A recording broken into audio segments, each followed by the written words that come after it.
from our studios in New York City and Miami, Florida. You are listening to The Striking Corner with Eric Rivera and Vinny Scotto.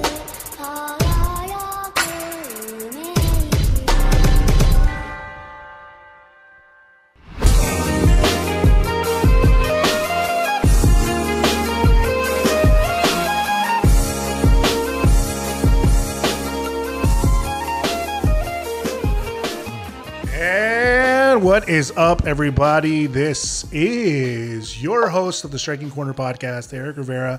And as always, I am joined by my good friend, Vinny Scotto. What is going on, man? Oh, hello. This is a new thing.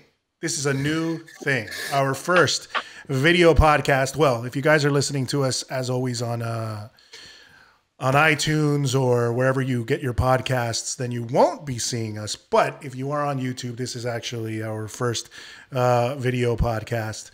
So, we're really excited. And if you guys are listening on the audio, definitely go to Striking Corner check out our channel on YouTube, and you will you can see the video version of the podcast. And we're excited about it. So, as always, guys, you can check out our social media. I'll put our names up there. My is on Instagram is where I'm most active. So Eric Rivera _TSC. Vinny, how can they get in touch with you? On Instagram at Vinny Scotto. All right, guys. So, like I said, we're really happy to have this new way of getting in touch with you guys. We've always talked about it and how we wanted to do it, and then my lazy ass finally got up to fucking doing it after so long. But also, one thing is, we always said, as we got closer to 100, I was actually waiting for 100, and Vinny was like, fuck that, let's just start doing it. So that's what you see. Obviously, you can follow us. Because if we waited till 100 like Eric wanted to, it would have been 110. For sure. Obviously, guys, a lot of crazy stuff going on right now. We know, if you guys are listening right now, obviously you're in the middle of all this stuff with coronavirus and everything. But we can still do the podcast and we can still entertain you guys that way. And we're finally back after a long layoff for the holidays. And then I was actually moving into a new house and getting everything set up. And I really did want to do this. I wanted to have a studio in the house. And as you can see in the background, I got this big poster printed for TSC. Nice. Fancy banner back there. What happened? Nice fancy banner back there. Yeah.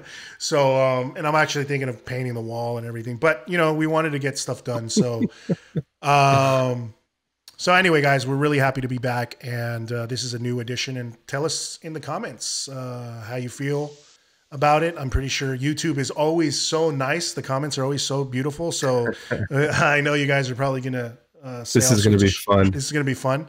But, fire away. Anyway, guys, this episode is brought to you by Fight City Muay Thai and Fitness. That is in 7 Pitts Bay Road in Hamilton, Bermuda. The owners and coaches are Chuck Morgan and Nikki Stout, good friends of ours. Ring-tested Muay Thai, and they're specialized in transforming beginners to ring-ready athletes, Thai boxing for fitness and weight loss. And we always, we're very happy to have them. They've been sponsoring the show for some time, and we're always happy to talk about them. And they're really great out there in Hamilton, Bermuda. So if you're ever in that island, check them out. They're doing big things for Muay Thai on the island, and they're very, very active in the community. So definitely nothing but love for them. Vinny, tell me what's going on. I know this is a time of craziness, but how's everything going, man? I mean, it's going as good as can be at the moment. I mean, it's pretty much it. Yeah, man. Well, guys, we have, we want to jump right into it. We don't have any other big announcements or anything big things going on in the sense of, besides the craziness that's going on, and we want to focus too much on that. We have a really, really good friend of ours, and somebody that's probably one of the best coaches in the U.S. for Muay Thai, none other than Bryan Popejoy, and he will join us in just a second. So stay tuned here, and we'll be right back with Bryan Popejoy. The Striking Corner. All right. Hello, everybody. And as we had mentioned, we're here with our good friend Bryan Popejoy out of Boxing Works in, what is it, Torrance or Hermosa Beach? We are in Lawndale now. We moved recently. So you moved bigger again. spot. Oh, nice. Moved again. Tell us about that, man. You want to hear? Oh, it's. I mean, yeah, let's sure. see. We didn't know you moved. Didn't really want to initially, but I'm learning as I go along with negotiating with landlords that at the end of your lease, like to renegotiate at market value means at the end of your lease they're gonna fuck you. So so we went from like our rent jumped up by like $5,000 basically. Ouch.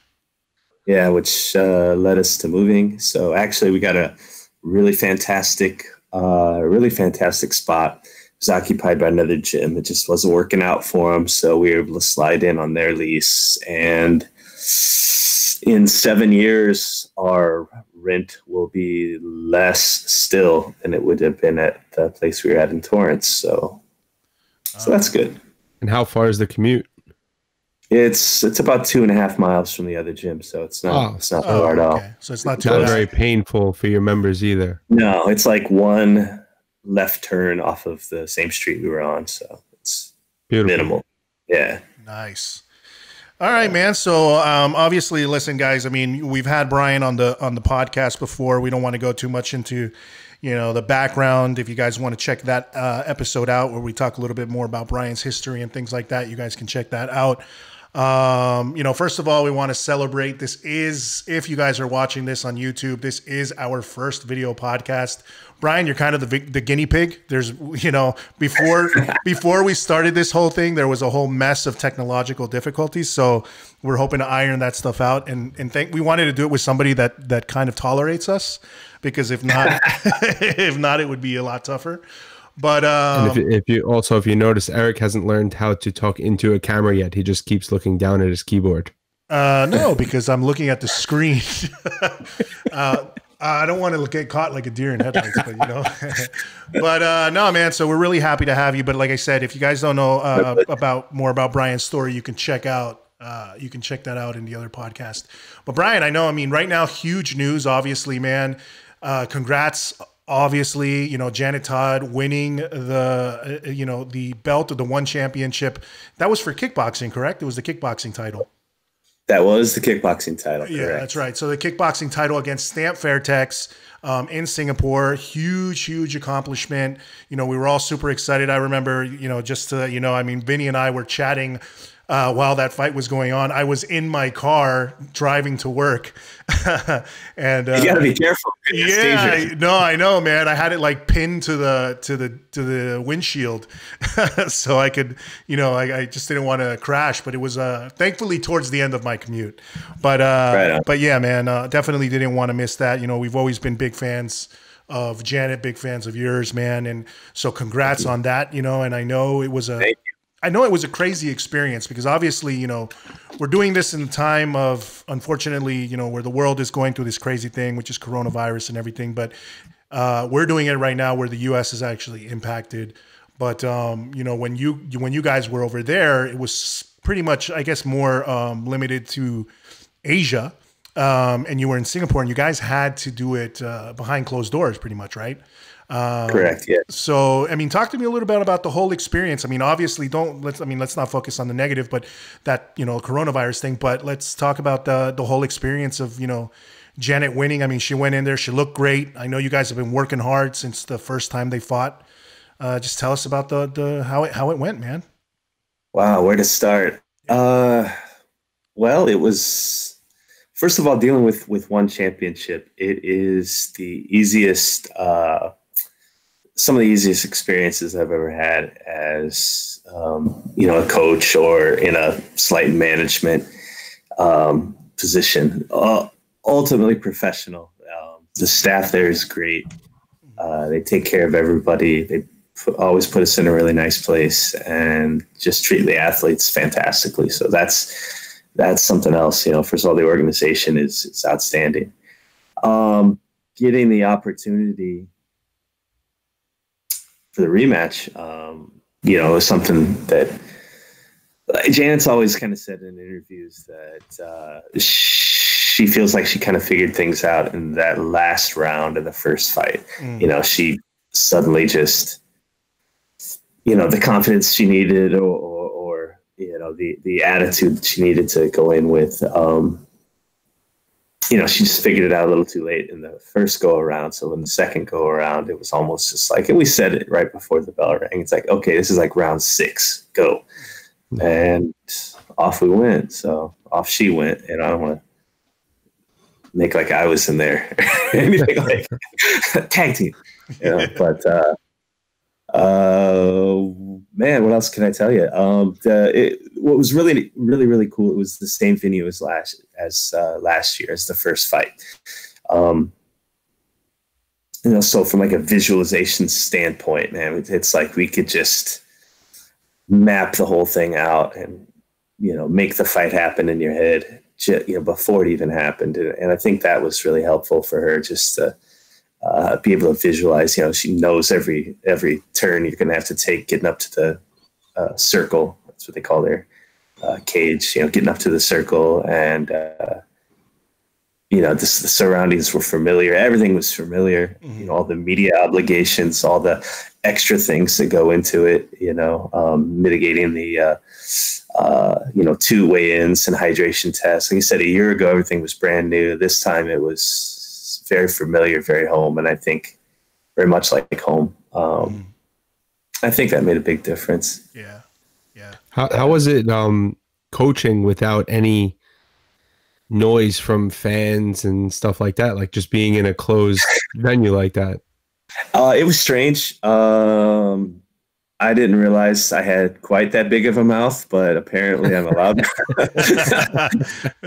It's like I can hear everything I'm saying echoing, and then like on the replays too, it's like I have to hear my voice, which is probably the reason I won't be watching this replay, because your own voice always it sounds really weird on the replay. But no, it was really strange because just that absence of I don't even know, you call it white noise, background noise, whatever. I mean, it was just echoey. It was really, really bizarre having that type of situation. But in a way, it was nice because everything we're communicating during the fight is crystal clear, and then you can actually kind of hear the other people too. So, so, actually I wanted to ask you a little bit about that, Bryan, because, Stamp, I mean, her team's communicating with her in Thai, I assume. Mm-hmm. I mean, I know, you're married to Thai. I mean, how good is your Thai, not that great, but you can you understand a lot, or was Tiki in the corner with you? Tiki's in the corner with you. Oh, okay. Yeah. I've hired her on. Yeah. But you like understand like Muay Thai, like, everything. Like I know from my family being in like pizzerias my whole life, where they always there's always a lot of Mexican guys that work in the pizzeria. So my family would know pizza Spanish, like restaurant Spanish because of that. So that's what I'm saying. Like, do you know Muay Thai? Like, I would say, yeah, I would say it tends to lead more towards Muay Thai than a conversation. I mean, still practical things like, where is the bathroom and all that stuff. Yeah, but if they're yelling like cow and chalk and, they're trying to tell, you kind of, what their game plan is, I guess. But, Yeah, I mean, at the same time, it's like, I said that almost jokingly. It's like, I don't think you really take too much stock in that. I mean, there's a couple of moments of a couple of things, but nothing major. I don't think it, really made that much difference, but it was interesting. Yeah. I'll give you that. Yeah. No, yeah. I mean, that was a whole crazy thing. I mean, obviously this whole situation has caused, things to be nutty. And I don't think that's ever been seen where a combat sport is, contested behind closed doors like that. At least I've never seen that. So it's I mean, if you think about it, the Ultimate Fighters from UFC were kind of like closed like that because there was no fans really. Yeah, but I mean, like you still have it. Yeah, well, you're right. The whole team and everything. But what I'm saying is like such a large event like that. Yeah. You know, this is like, you know, one championship. It's a title fight. You know, it's crazy that take, you know, I mean, right now with everything going on, even you're looking at big sporting events that have to play behind closed doors, you know, where thousands of fans are going to be. I mean, how much was the arena normally supposed to hold? Like in the... off the top of my head, I'm not certain, but it is it's probably like a 10,000 or something, or yeah, I think somewhere in the neighborhood. It's like I almost want to grab the phone and look it up real quick. Yeah, you know? But I mean, it's a good size. You know, it's a very, very good size arena, and it was. You know, the opening ceremonies when the fireworks are going off and the big air raid siren and stuff, and it was really strange, really echoey. Yeah. So, you know, what the other fighters that were on the card, did people stay and watch, like the other people that were part of the card, or no? Like, no, they were generally getting people in and getting them out of there. So by the time we fought, I think it was even more of a skeleton crew. It was just the event staff and then some of the staff for the venue. So, you know, people were getting bussed out of there. I can't say for certain, but you know, I didn't see anybody afterwards at all. So true. Yeah, and I think the crazy thing about that is, I mean, obviously for people watching on TV, like, you know, Vin and us that were watching on the app and everything, I think it doesn't really I don't think it really honestly takes away from the experience as much. You would think it would.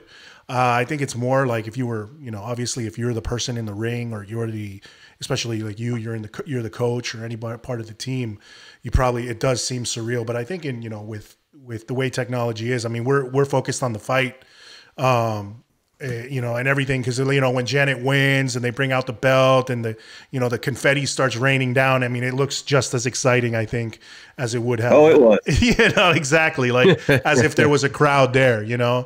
Cause that's still, but you definitely can hear, you hear the difference though. Cause I actually remember hearing your voice, you know, when I was watching, like I heard you giving instruction, where sometimes you don't really hear it as clear, you know, at normal events. No, you could definitely hear it in the replays and such. And she said, I think in an interview afterwards, that, you know, she said she can always hear me, but this time it was just, you know, absolutely crystal clear, super loud and stuff. So she's like, I actually heard him too much this time. Like, shut up, I got this. Yeah, I got it. You know, but it's kind of funny. Dang, no, God. No. Yeah.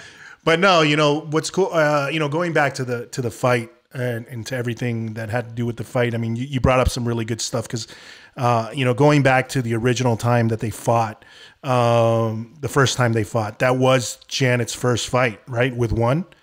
Yes.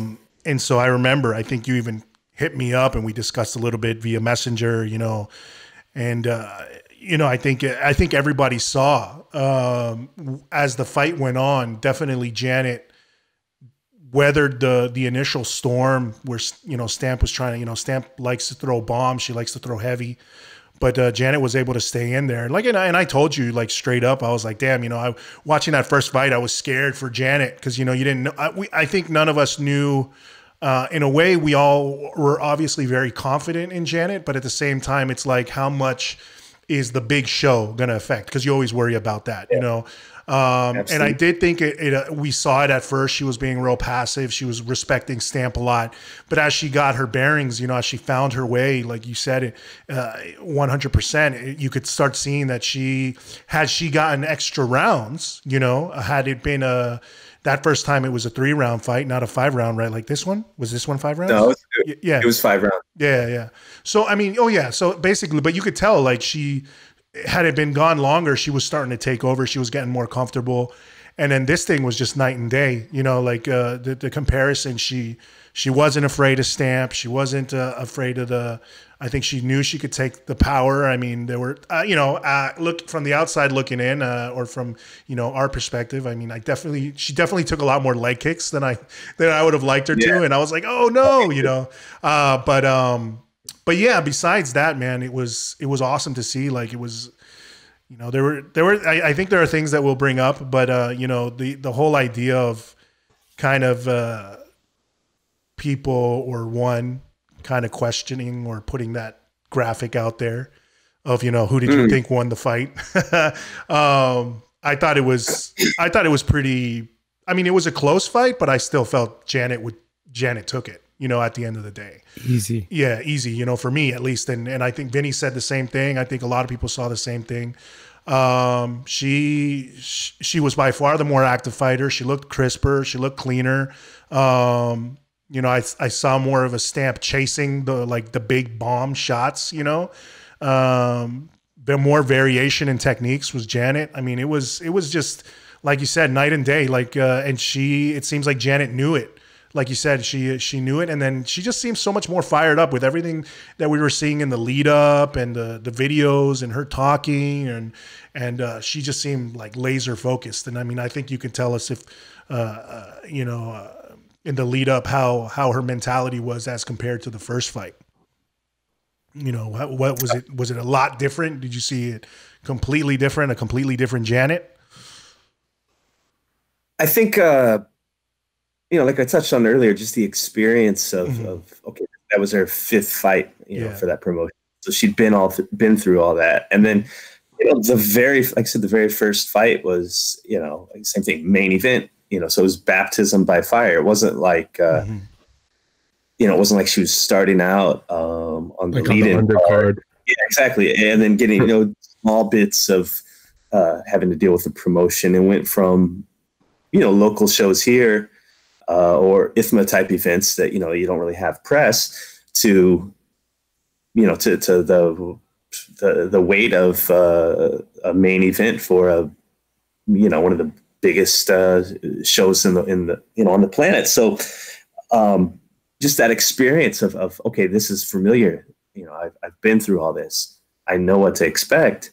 You know, and you like to say that stuff's not going to bother you, but, you know, let's be realistic. That's, you know, that could be daunting for people. And you know, it definitely, I think it bothered her in the beginning. You know, it was just, like I said, didn't know what to expect. But this time out, it's like, okay, I'm familiar with all this. I know exactly what needs to be, what's going to be asked of me outside of just the competition itself. You know, the lead up was, like I said, it was typical. So no surprises. You could just focus on getting the job done. Well, I'm sure the few TKO victories before this fight were some added confidence also. I think so. I definitely think so. Like I said, just, you know, just overall the experience of being in the company now, knowing what to expect, and then understanding that, you know, opportunities might, you know, it might not come around again, or it might be, you know, another year or longer. You know, so it's like, you gotta, I mean, she carpied the hell out of that deal. You know what I mean? I mean, it's just like, yeah, for sure. Just had to. So, do you foresee a rubber match in Muay Thai, like a third fight in Muay Thai rules? I would actually like that a lot. You know, I know I'm not supposed to read the internet, but people are like, yeah, third fight, Muay Thai rules, and all this stuff. I'm like, yeah, let's do that. You know, that sounds awesome. I mean, I think it only, honestly, I mean, I think it's going to happen, or I feel like that it should happen, because, you know, Stamp won the first one, and we always know there's like that whole rubber match thing. So Stamp won the first one, Janet won the second one. I think they're both, neither one of the fights was boring. They're both very exciting fighters. You know, you could see from the feedback that people like watching them both. You know, so, you know, if that opportunity arises, you know, I you know, obviously I'm pretty sure you guys are down for it. And, you know, I think you know, hopefully it can happen sooner rather than later, when all this other crap passes, Yeah. So, I think it'll happen, and it would be great to see, it would be great to see because they put on exciting fights. I mean, I was watching it, and like I said, don't do this, guys, because I was in my car driving to work, and I'm watching a fight. But I was like nervous the whole time because at the same time I'm keeping my eyes on the road and I'm hearing and then it's like, oh shit, I don't want to make sure that who's getting hit, what you hear a real hard smack and you don't know what's going on. So I had to like look at my phone and But and then you got me messaging you in between rounds. Exactly. What did you think about it? What did you think? Oh yeah. So yeah, man, not advisable, but you do what you can for, especially with the time difference. But you want to watch. Well the worth fight. it, right? Well worth it. Yeah. So I mean, I would love to see it again. So actually, that moves us into the next question, I guess, is now that all this has happened, the fight and everything, and I think we're kind of in a holding pattern, obviously, with things. Yeah. But what have you heard? What are the next steps? Do you know at all right now? Granted, the situation going on, but in regards to just Janet specifically, yeah, Janet specifically, and like her chances with, her stuff with one and everything, or nothing yet. I know. Like I said, they've. Well, close fight, right? Yeah. No denying. So I think the general consensus is, they're trying to build that third match, whether it's going to happen sooner or later or what rule set. At this point, no idea. There's been no real contact. Because I know they're working through all their issues with their shows. The Vietnam show, for example, that was supposed to be next Friday, would have been the 20th. Jackie was supposed to be on that show. That event was postponed till later. So they're doing what they need to do to get their schedule back on track. But as far as what's going to happen with a rubber match or whatever, I think it's something that'll happen. But don't know the rule set, don't know the time frame. Like you said, I'd like. And I think Janet would too. I think I could speak for on this. A match under Muay Thai rules, whether it's direct or if it has to be somebody else first, that's fine. I know she really wants to get back into Muay Thai and moving towards that Muay Thai belt in the organization. That would be awesome. Yeah, for sure. That's our background. That's where we came from. That's the sport she started in, and what rule structure that she prefers and that I prefer. It's just a thing happened with kickboxing, and that's the opportunity. And I mean, don't get me wrong, that's great. I think it's cool that she can. It adds a little bit of diversity. We got to attack things differently. Train differently and just try new things out. But yeah, I would really like to do it under Muay Thai rules again. I'm just curious why they, I don't know if but why would they pick kickboxing rules when you have two people that are Muay Thai background? I don't know. Initially, I guess when the Super Series started, they started with kickboxing. They didn't, the first fights that they ever did were kickboxing rules. I know Stamp's first fight with Kai Ting. Actually, Kai Ting was supposed to fought Yod Cherry. That was like the inaugural women's atomweight kickboxing title fight. So again, I have to double check my history, but I think they started with kickboxing first and then added the Muay Thai fights afterwards. Why it went this way, I don't know. But yeah, whatever. It's cool. Yeah. Yeah. Still getting fights. For sure. Exactly. Yeah. For a North American based female professional, 5 fights in the span of a year is, pretty goddamn good. Yeah. Yeah. So cool. Yeah. Yeah. She'll take whatever, she's like, whatever, kickboxing, Muay Thai, just no MMA.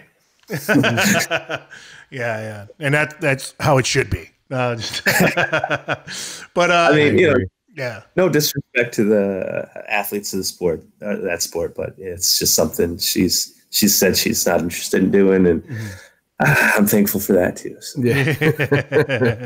Yeah. Just different, Yeah.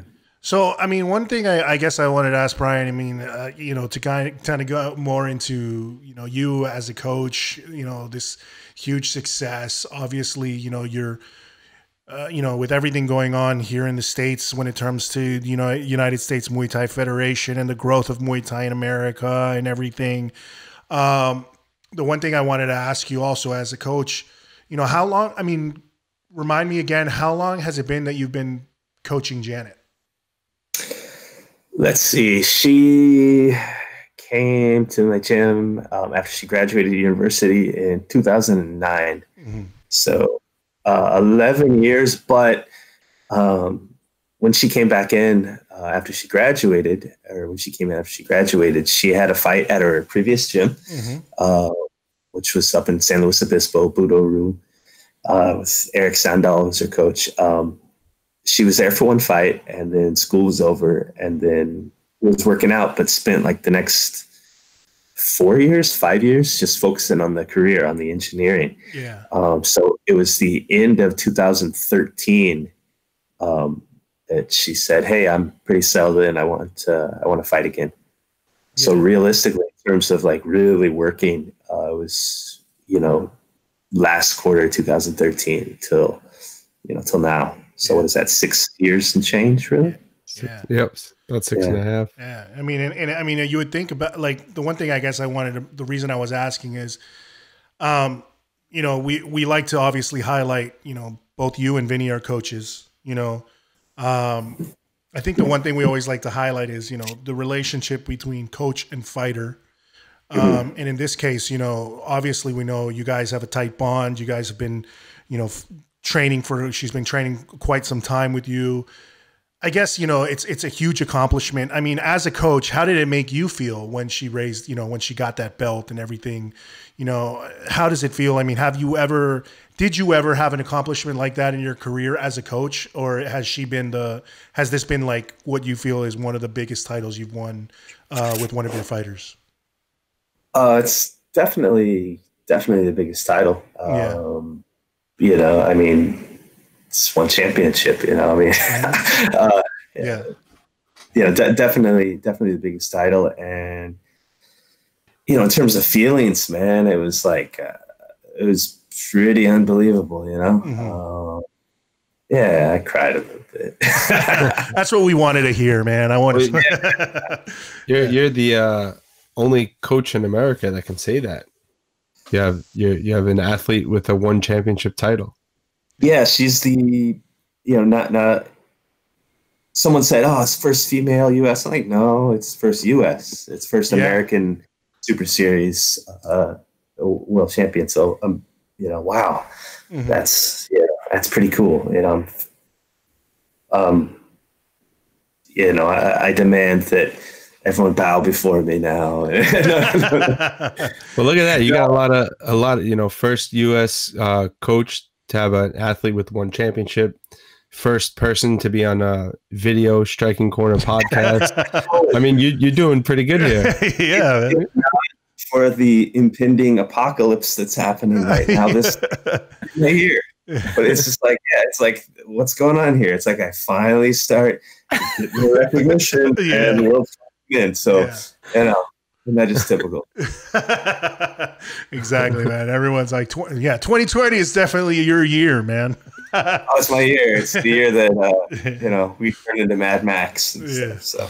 But that's cool, man. I mean, I think it just has to be, I don't have my own gym right now or anything like that, but I remember coaching fighters, when I've assisted at other gyms and stuff, and it's just a huge accomplishment to get even local state titles, and stuff like that. You get really close with some of your athletes, especially the ones that you see have the dedication, have the drive, want to continue, and and continuously come back, and you do grow that bond. And I know that your bond, with Janet and when your team, we can see it. That's the one thing I think a lot of people appreciate about Boxing Works and about everybody that comes out of your gym and yourself is, just how dedicated you guys are, kind of how tight knit that group is, how talented the group is. And especially now, I mean, I don't think anybody in the world, honestly, I don't think there's anybody who could dislike Janet at all. I mean, she's just, besides being a fighter, she's cool, you know, she's a well-spoken person, a great ambassador for the sport.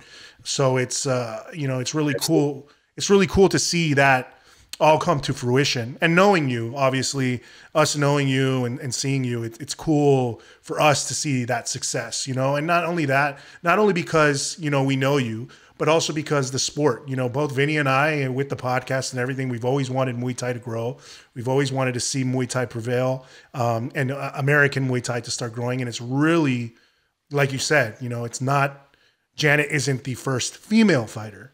She is the first fighter to do that and reach that height. And I think in a lot of ways, Janet has been a trailblazer for that for quite some time. I mean, we've talked to her on the podcast. We've talked about her, you know, a lot, about her a lot, because it's just been consistent. You know, she's been so consistent, whether it's one championship or whether it was going to IFMAs, representing at IFMAs or representing at Pan Americans, the Pan American championships. She's just been constantly grinding and grinding and grinding and grinding. And I think it's cool to see that happen, you know, and you know, it's going to be amazing to see what things come out of this. It just sucks that right now, everything's at a halt when it was, you know, moving forward, you know, but I think you know, this is going to definitely help Muay Thai in the long run as well. 'Cause people are noticing, you know, people always say, you know, we need an American champion or somebody so that people start focusing on Muay Thai. And it's like, now we got that, you know, and it's awesome. So, you know, yeah. Congratulations. Thank you guys. I appreciate it. You know, we really do. You know, just the positive messages she's received from people all over. It's been outstanding. You know, I think I can speak for her on some of this, in that, what am I trying to say? I mean, yeah, I'm tongue tied. I'm tongue tied here. It's been overwhelming. It's been unreal. It's been fantastic, and it's, you know, it's a testament to her work ethic. And then, you know, she's one that's always, and I feel the same way myself, that she's so, in that position. He said now that a lot of people are behind her, and I don't know if we want to say a sort of a face of the art or the sport in the States, but you know, she's always want to recognize the people, the trailblazers from before, like Miriam, like Tiffany, you know, all the other women that have came before and made this sort of thing possible. And then, you know, also just looking forward to sort of that, well, this time, her time now, and then, you know, whoever's next. It's just exciting. It's exciting to see. It's exciting to be a part of.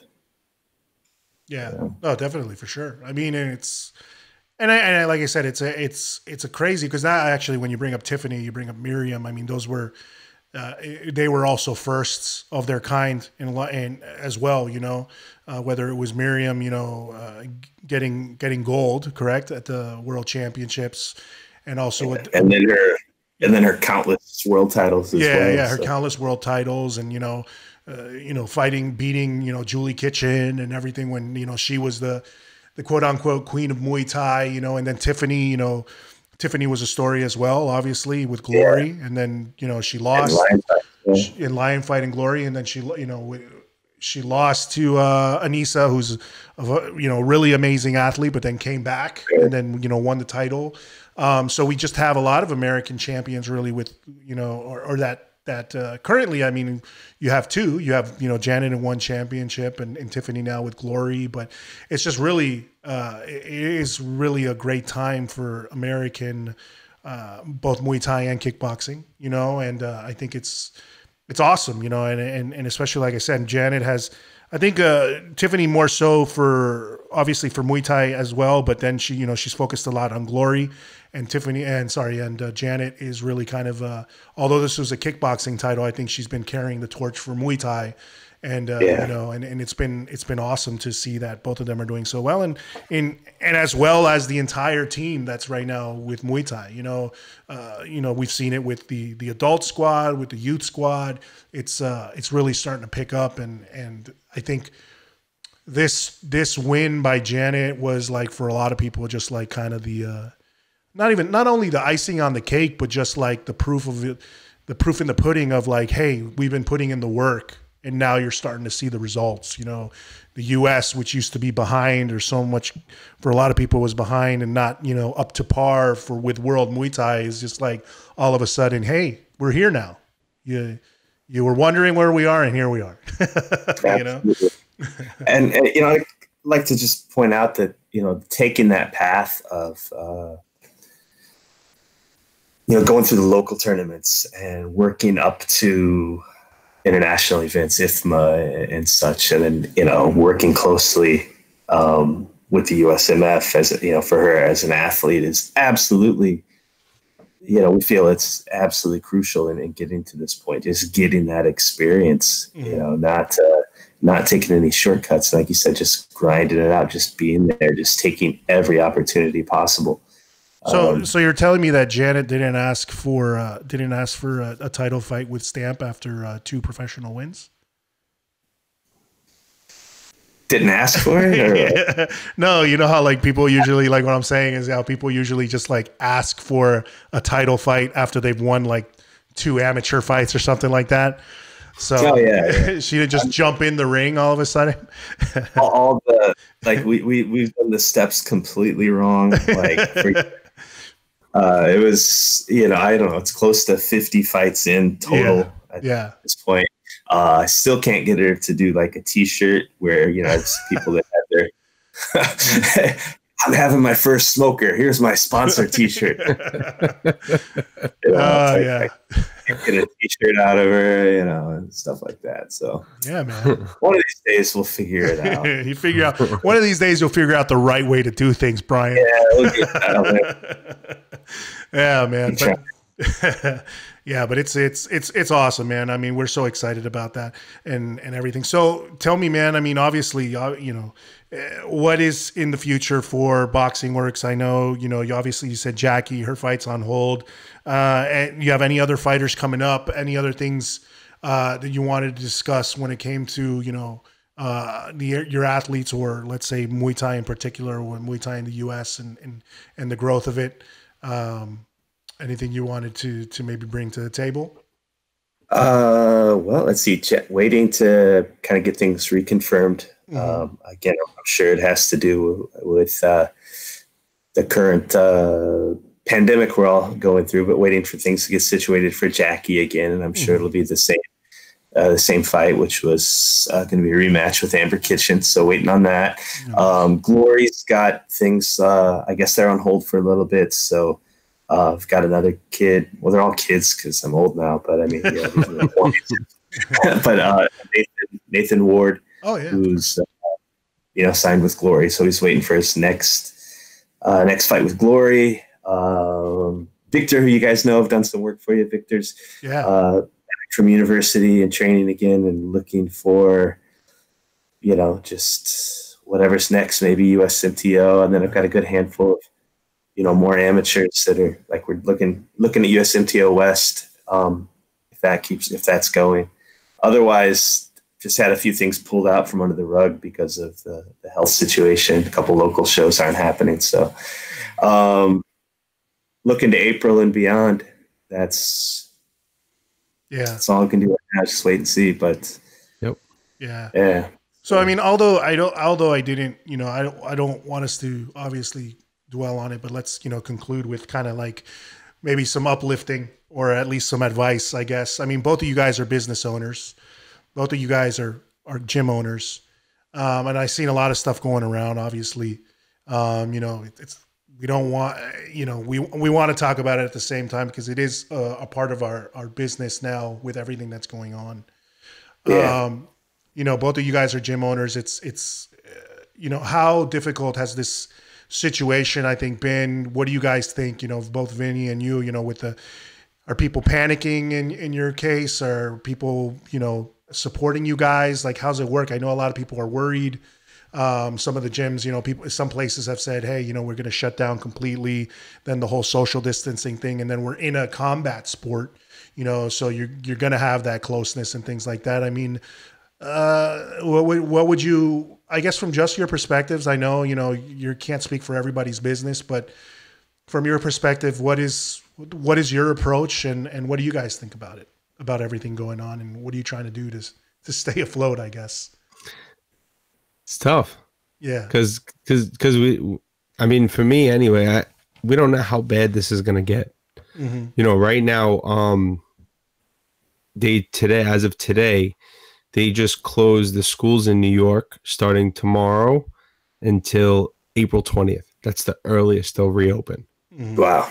So that's over a month from now. Mm-hmm. So, but we don't know how bad this is going to get.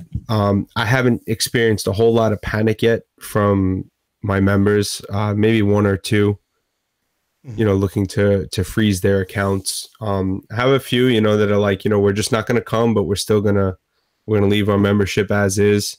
Mm-hmm. So it's a tough situation, because for a lot of gyms, you know, if you do what most people are going to ask and freeze their accounts, then how do you survive? Mm-hmm.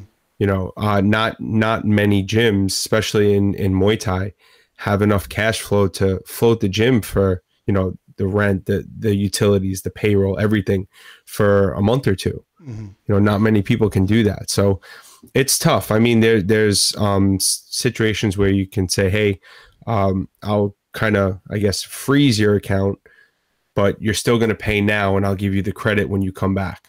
Mm. You know, there's that option. There's a lot of different ways you can look at it. Like, I myself have explored the option of, if people are absolutely adamant about freezing, which I don't know how well it would work out. That's why I'm toying with the idea.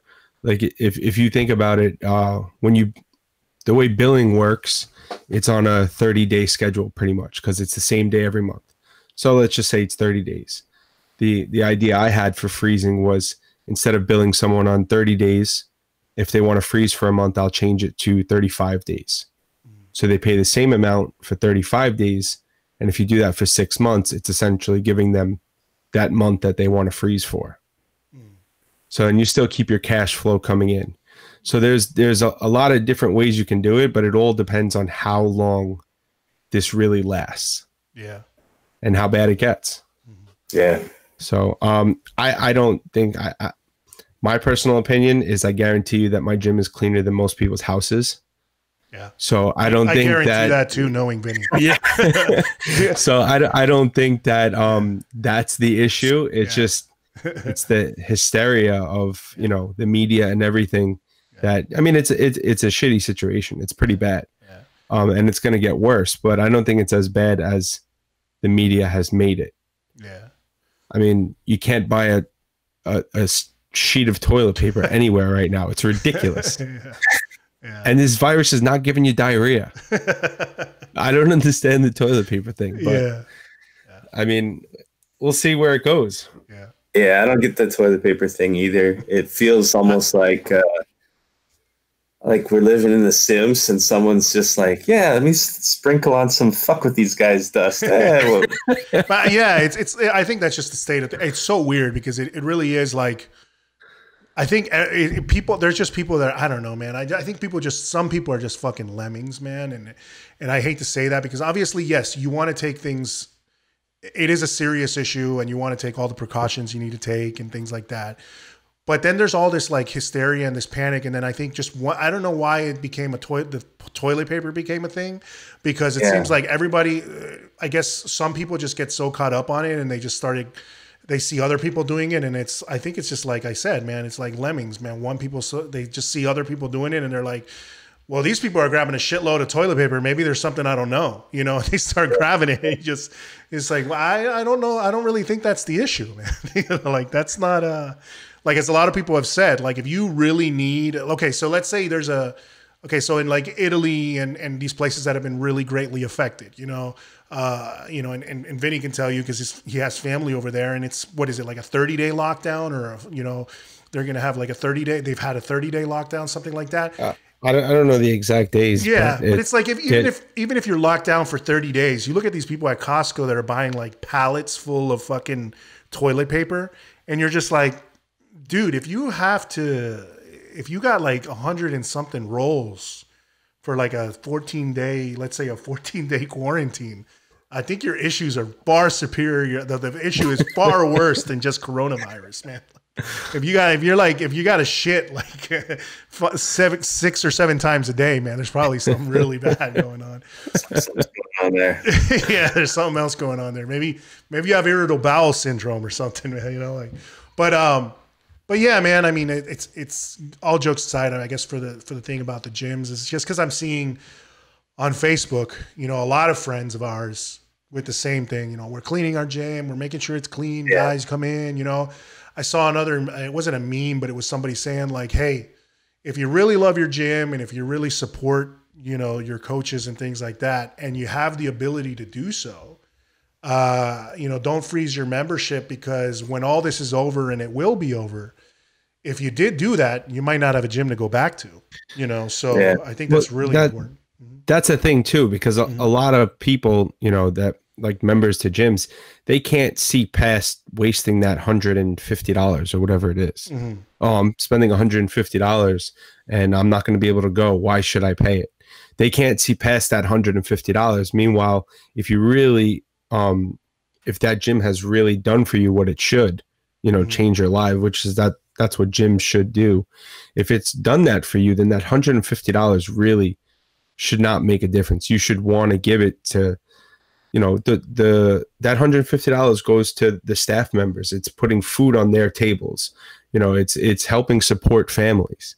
So if you take that away, and then the next person takes that away, and then everybody takes it away, then there goes that community. Yeah. So, yeah. It's just, you got to hope that people want to just show their support in times like this. I mean, I could understand if, I guess if it gets really bad and shit really hits the fan, and it's like 6 months and we're still closed, then that's a different story. Yeah. But a month, 2 months, it is what it is. For sure. Yeah, I agree. Yeah, Bryan. I mean, and you're out in California. You guys are both in pretty affected areas, I would say. New York, California. Where the cases are higher than, let's say, other states. I mean, and this is what is today? Today's like March 15th. March 15th. So this is we'll probably come out in 2 days or so. So it'll be like the 17th if you guys are watching this. And hopefully if you are watching this way later, this won't even apply to anybody, and I hope that's sooner rather than later, But Bryan, in your case, I mean, I think you were saying, people were still going and everything, and it's been but there have been, I think California was trying to close down all non-essential businesses, that kind of thing. And like, when that kind of stuff happens, I mean, when there's government saying, you got to shut down, is that something that is it something that they tell you like everybody has to shut down and it's like across the state, or how does that work? Do you know? Got dark here. Hold on a second. Thus far, I mean, they've closed down. Did they shut off your lights? Lights. That was me. Yeah. Had that natural lighting, and then I realized get dark here. They've closed down bars and wineries, and I don't even think all of the schools are shut down yet. Certain districts, my daughter's district is closed down. So presently, there hasn't been any moratoriums or anything like that on the business. I know a lot of people are being very cautious and proactive about closing down, and I know a lot of people that are doing the opposite, that are doing everything they can to ensure that their facility is as clean as possible, and demonstrating that, and then also providing that I don't know, that one beacon, that sense of community Yeah.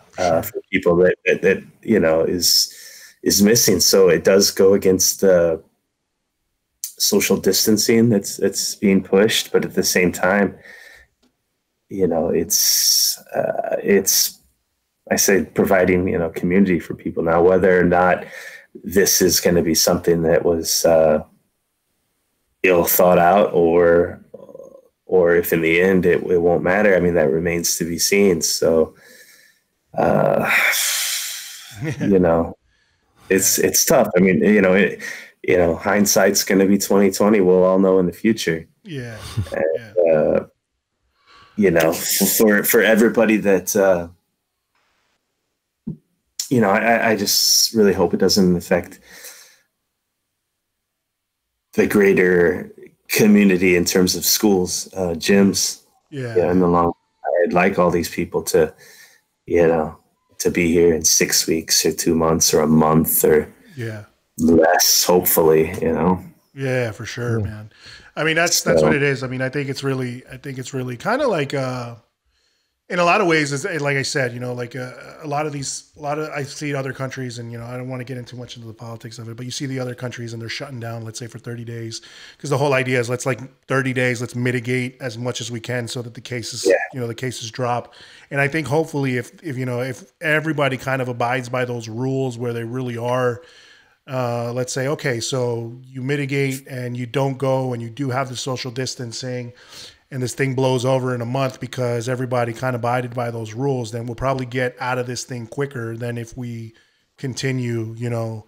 And I really feel like for us, at least, gyms are the least of your problems. I mean, you see people going, like, there were people that were like going out to bars and restaurants, and you're just kind of like, yeah, well, maybe that's not the best thing to do, you know, because I think in a lot of ways, you know, at the gym, like you said, you guys are, you know, I know everyone keeps their gym squeaky clean, and it's really the same amount of, it's the same people, it's the same members, you know, it's not just strangers coming in and out of the place. Whereas, you know, like a bar or a restaurant or places that are really, really, really heavy, you know, foot traffic or coming in and out, that, you know, I think they're way more susceptible than some place like a gym, you know, like a gym like our gym, not like a, you know, like a huge LA Fitness kind of thing. But our gyms, you know, I think they're, you know, hopefully those things, people realize that and your members realize that. And, you know, we definitely want everybody to stay afloat. We have a lot of friends in this business, and hopefully it blows over sooner rather than later. And, you know, then hopefully in the next episode, we're all just chatting about Muay Thai and just kicking ass and bullshit instead of like the coronavirus. But so back to let's kind of go over, you know, get out of that subject and kind of end on a high note here, you know. So Bryan, like, once again, man, you know, happy to always bring you on the show.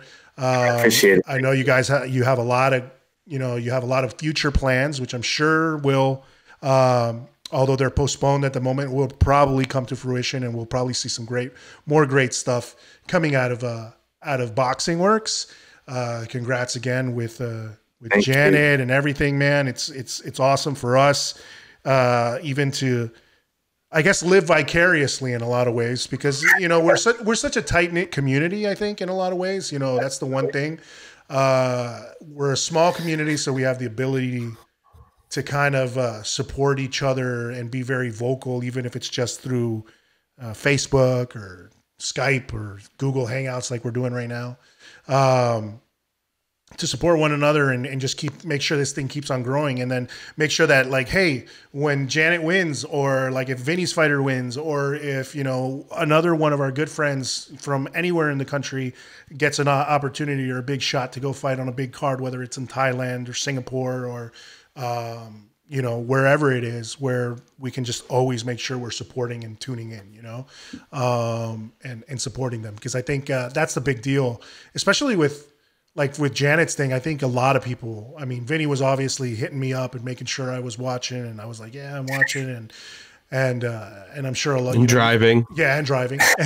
But I'm sure a lot of people were doing that. I mean, you know, I guess just to finish on that, were you, I know you were super focused obviously on the fight, but did you have people telling you after the fact, hey man, we tuned in, we were watching, was just, you know, all your friends from here in the States? I mean, because, you know, the time difference always does play a factor, but Did you see a lot of that feedback from people? Oh, absolutely. Yeah.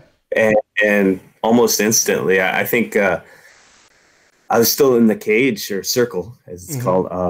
And like I could feel my phone like buzzing and vibrating. So I was like, I know what that is. I know what that is. Which was really cool. Yeah. You know, the outpouring of people, support and congratulations, and you know, other people there. Oh, we all cried too. It was a big cry fest. Let's go. I'm sure it was, man. I'm sure it was. It was joyous. You know, it was something else. So. Man, that's got to be a great feeling, and we're happy for you. We're happy for Janet. We're happy for the whole Boxing Works team. So I put your name there and your Instagram up there on screen. But do you have anything else you want to add? Maybe like Boxing Works social media or anything else to follow coming up? Let them know. You can. I mean, I'm so intrinsically connected with the gym that it's basically the same source of news, except for I just throw in some like the occasional punk rock thing. But past that, it's you can get pretty much most of the news to the gym through my socials. So that's good. All right, so I think it's just Boxing Works. I don't even know what it is off the top of my head. I don't even know what mine is. What is it? It's my name. Yes. My name. I made sure I checked. So, What is it? I can't remember. Did I change it? But yeah, at Boxing Works on Instagram is probably the most frequently updated thing. So okay, cool. So guys, remember you can follow Bryan at Bryan Popejoy, as you see on the screen, but also check out the gym. Boxing Works. And man, we wish you obviously nothing but the best, especially through this time, but obviously we're going to get over this, man. And the fights are going to continue. And I think the success is going to continue. So as always, man, love to have you on the show. And I appreciate it, guys. Thank you so much. And thanks for stopping by, man. My pleasure. I'll see you guys soon. And everybody out there, hang tight, hold on. Keep the PMA, keep it all positive. We're all going to get through this thing. And, hopefully in a couple of weeks or a month, it'll just be another meme, For sure. Yeah. We were talking about that. Vin and I were saying like a couple of months we'll be laughing about it, or we'll just, and I think everybody needs that. So, guys. So, thank you guys. Thank you again, Bryan. And we'll talk soon. All right, guys. Be safe. I'll see you soon. All right. Yeah, man. Thanks for being on. Thank you. Muay Thai คือชีวิต All right, guys. So that was Bryan Popejoy, and we were, as always, happy to have him on the show. One of the best coaches in America, top-notch guy, and he's one of the IFMA coaches. For the USMF coaches for the Muay Thai team, and coach over at Boxing Works is doing some great things with his team at Boxing Works, Janet Todd, Jackie Boonton, and everybody there. So, we were really excited to have him on the show. And that's it for our show today, guys. Like we were saying on the show, guys, keep safe, keep doing all the basic things that you need to do to kind of get through this crisis or this pandemic or whatever you want to call it. It'll be over soon. We're 100%. Let's stay positive. Let's keep each other. This community is tight, and I'm glad that we have it. So just, do what you can to help out if you can. And good luck to everybody out there. Vin, you got anything else to say? Just that all this time that we haven't been doing the show, I realized today that I did not miss you babbling on. Nice, man. As always, Vin with the comic relief, and we are actually, I hope we're actually friends, but I don't know that for sure. But don't be too sure. I'm not too sure. But anyway, guys, thanks for joining us as always. You can see there on the bottom, if you guys want to check us out on Instagram, Striking Corner, Facebook, Striking Corner, and on Twitter, Striking Corner. Check us out on the website, www.strikingcorner.com. And, you can find our podcast where all podcasts are found, on iTunes, on Stitcher, on SoundCloud, pretty much everywhere. You don't have to tell them. Well, anyway, I do, because if they're on YouTube right now, they should listen to the episode over and over. Anyway, also make sure to leave a comment below, and also on iTunes, please leave a rating and a comment. It helps us rise up in the ranks there. And now that we're back, we're going to have lots of content for you. So we'll talk to you guys again soon. Have a wonderful evening. You've been listening to The Striking Corner with Eric Rivera and Vinny Scotto.